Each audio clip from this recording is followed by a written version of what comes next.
Hi everyone, welcome back again to my channel. If you're new here, you're welcome. For returning viewers, I say a big welcome back to you. Thank you for joining me. In this video, I'm going to introduce you or let you know or inform you about a particular institution in the United States, there somewhere in Montana State University, United States of America, where you can just go up and then do your PhD. So if you're done with your undergraduate, if you're done with your bachelor's, your BSc or your BEd, all right, you can actually try to apply for your PhD. So that's what this video is about. So we're going straight into this Montana State University. All right, so if you're a science student, this should also apply to you. So I come here and click on graduate, and then it takes me to the real page here. So this university basically graduate program says the Department of Chemistry, all right, and biochemistry graduate programs offers primarily Doctor of Philosophy PhD degrees in chemistry and biology. If this is for you, please stick to the end of this video. If this is not for you also, probably you're watching on behalf of one of your friends, your family, your relative, or somebody in need, all right, that wants to study abroad, you might actually want to watch this video to the very end.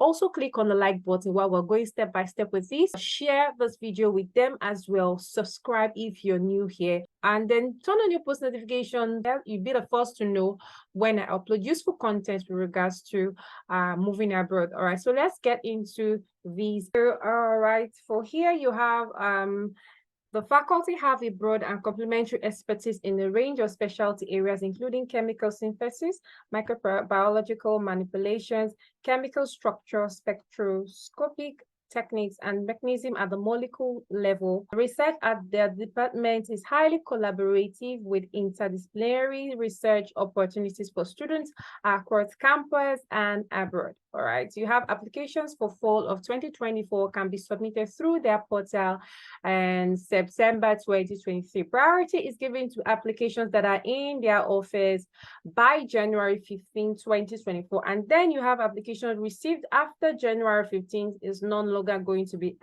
acceptable. However, they said that there will be the ones that will be at the office by after January 15th are only eligible for acceptance if they have available spaces. So you need to take note of that. So you have to apply or submit before January 15, 2024. Now let's look at the other one here.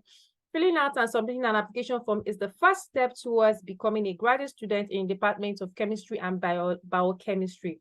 Will provide an application fee waiver to individuals who qualify. Fee waivers will not be provided until late September 2023. So you need to be calculative as to when you have to submit. So you must send the following: a short professional paragraph, not your personal statement. Why? If the paragraph, what you need to send is why the department is a good fit for you for your long-term professional goals. The second thing you need to send is a transcript with a key or legend indicating what your grades mean. All right. The third thing you need to send is an English test score for international students not on the language exception list. See below. All right. Mandatory. All applicants must provide a transcript that contains a legend or key of your grading system, point scale, and what each grade means. Be considered for a waiver. There is no exception. So no waiver will be provided if this information is not provided. That is your transcript. And then it also states that the international transcript must be translated and transcribed to the US standard. That means that if it is not in English language, you need to translate your transcripts to be in the English language so that it can be readable with regards to the US standards. Okay, so the next thing you have here is waivers will be considered when all of this information is provided. A certificate of English is not a substitute for English exam requirements. No waivers will be distributed after January 1st, 2024. All right, so you need to be very calculative as to when to submit any of these requirements, but you can still submit an application, but it's said that once it's after January 1st, 2024, there will be no waiver given again, but people can submit their application. So you have to actually be very calculative when you're submitting. No waivers are provided for MS applications. All right, exceptions of the English language proficiency can be found here. So you have to click on that and find out what that is. GREs are not required. You do not need to contact a professor to be accepted into any of the programs. Send all the requirements in one email to this email address here, doreen.brown@montana.edu.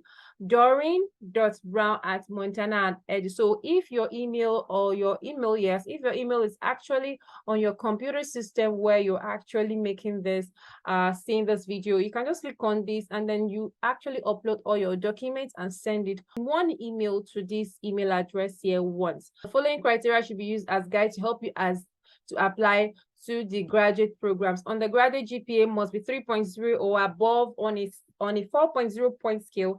GRE scores are not required. Evidence of English language proficiency. When you click on it, you find the information there. It says if your country is not on the list, the English proficiency exam will not be waived. Minimum test scores from acceptable testing agencies are TOEFL 90, internet-based IBT. All right, the speaking component must be 26 or above, IELTS 7.0 with speaking component of 8.0 or 130 to 135 Duolingo. They don't accept the Pearsons, that is the PTE. Transcript reflecting all your undergraduate and or post-baccalaureate study from each international and US college. You need to also drop that. Your personal statement should include your short-term academic goals and long-term professional goals and why the department is a good fit for you. So they broke down everything that you need to send, all right, in all of this here. So you need to actually take your time to read through these and find out the way to go.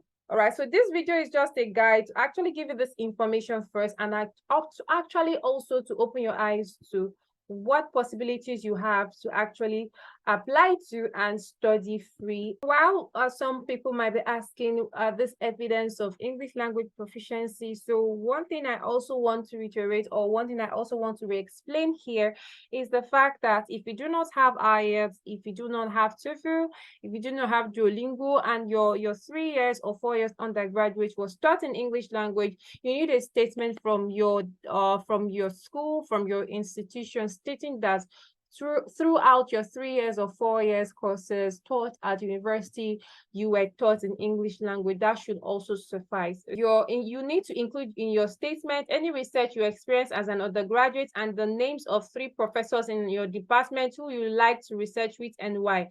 Faculty who accept graduate students can be found on this website. So you click on it and find out what faculties there are there. And in addition to your personal statement, there are 3 additional questions on the application that you must respond to.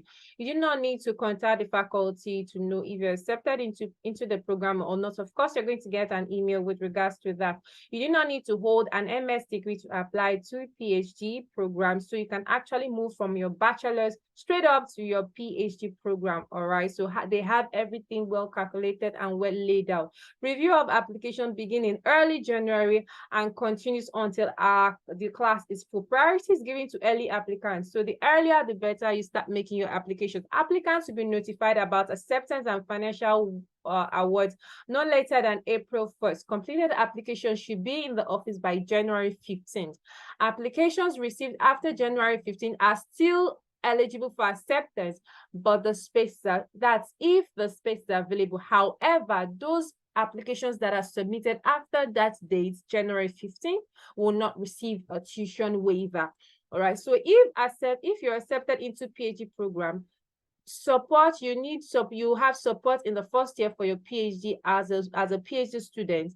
All right, will be in the form of a graduate teaching assistant. That's one of the beautiful things. So you actually have to study and then work as well, and then that's your GTA, graduate teaching assistant. Let me say that again. So if you're accepted automatically for this PhD program, you are going to be getting the support, all right, just like the scholarship, what I call it support or the financial aid. In what form will it come as? All right, it will come as as you being a graduate teaching assistant at this university here, and you also get a tuition waiver. All right, so subsequent support to be determined in consultation with your research advisor as either a GTA, that is the graduate teaching assistant, or graduate research assistant. So please take note. This is a wonderful opportunity. All right, no application fee. You just need to collate all your documents and send it to that email that I showed you, doreen.brown@montana.edu. All right, so it's a fantastic opportunity to study at United States of America at Montana State University. So to apply, you need to click here and then follow other due process. Before we end this program and before we look at that button for applying, we need to actually just in a short few minutes look at the countries that are exempted from the English language proficiency test. Antigua, Australia, Bahamas, Barbados, Belize, Canada. All right, Dominica, Gibraltar, Ghana, Grenada, Guyana, Ireland, Jamaica, Jersey, Liberia, all right, St. Kitts and Nevis, Trinidad and Tobago, United Kingdom, United States Territory, all right, St. Vincent and the Grenadines, and then other ones that you can find here. Finally, let's look at how to apply. How to apply, you click here. And where does it take us to? Here it says application for graduate admission. Thank you for your interest in Montana State University. You click on this place to apply if you're ready. It says if you are ready to apply, click on the apply button and let's see where it takes us to. It brings us to this page here. It says getting started. You need to create a new account. You need to create an account here. You go here to use your account to apply for admission to graduate school. All right, complete your application. Go here to get started. All right. You have all other information there. All right, so the first thing for you to know is that you need to create an account, especially with your email address, your password, and other personal details. Then a link will be sent to your email, and from there you upload all your documents, all your details as well. It says after an application has been submitted, applicants cannot add or edit information. So you need to take note of that. If after you submit your application, you need to update it, please email gradschool@montana.edu and provide the corrected information. Please take note of that as well. So that's that about these opportunity there at the United States, Montana State University. So remember that I said that you don't need an MSc to actually apply for this PhD program, and it's absolutely free. Please like this video, share with your family and friends, subscribe if you're new here, and thanks for watching, and see you in my next video.